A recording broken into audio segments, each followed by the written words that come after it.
Welcome to PsychWSigmund, the show where we explore the fascinating world of psychology and uncover the secrets of the human mind.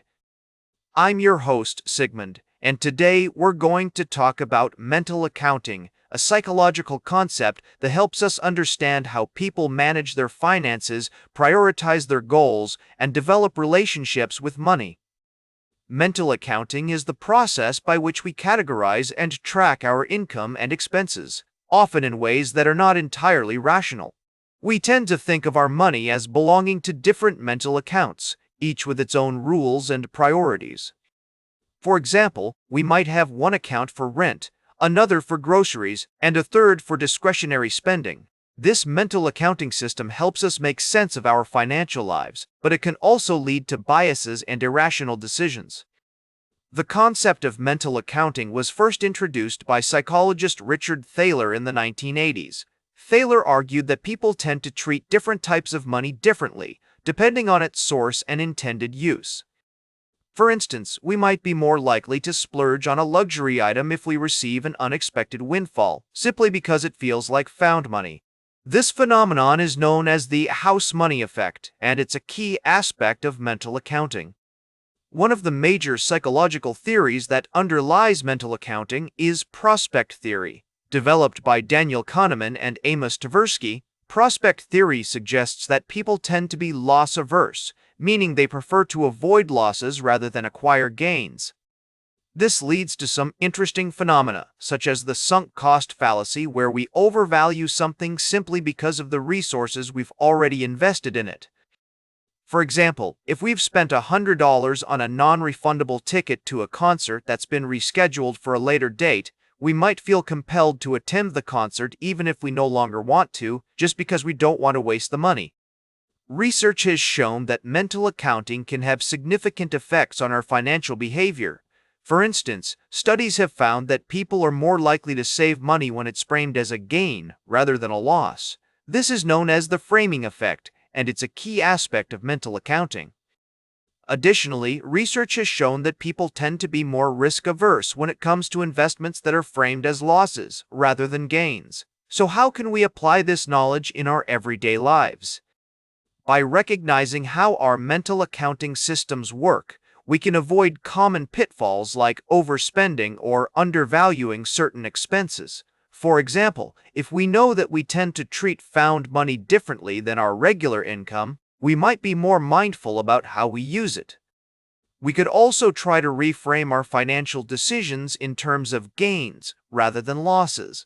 Instead of thinking, I'll lose 100 if I don't attend the concert, we could think I'll gain 100 if I sell the ticket and do something else with the money. In therapy, mental accounting is often used to help clients overcome financial anxieties or develop healthier relationships with money. By exploring how their mental accounting systems work, therapists can help individuals identify biases and irrational thought patterns that may be holding them back. For instance, a therapist might help a client recognize that they tend to overspend on luxuries when they receive a bonus, simply because it feels like found money. By becoming more aware of this pattern, the client can develop strategies to manage their finances more intentionally. To illustrate this concept further, let's consider a case study. Imagine Sarah, a freelance writer who earns an irregular income. She tends to mentally categorize her income into separate accounts for different purposes, one for rent, another for groceries, and a third for discretionary spending. However, when she receives a large payment from a client, she often finds herself splurging on non-essential items simply because the money feels like found money. By recognizing this pattern, Sarah can develop strategies to manage her finances more intentionally, such as allocating a portion of the payment towards savings or long-term goals.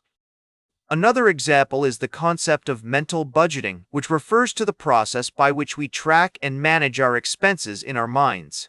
Research has shown that people who use mental budgeting tend to be more financially responsible and less prone to overspending.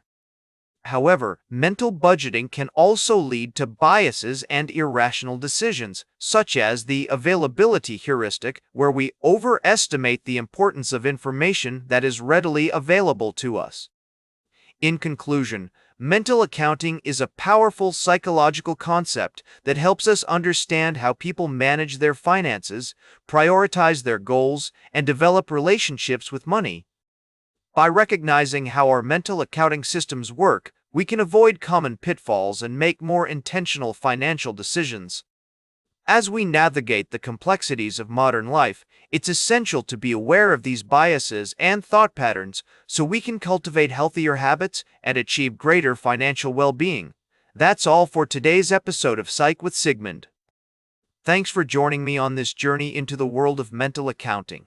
If you have any questions or topics you'd like to discuss, please don't hesitate to reach out. Remember to like, share, and subscribe. And until next time, may your ego find balance between pleasure and reality.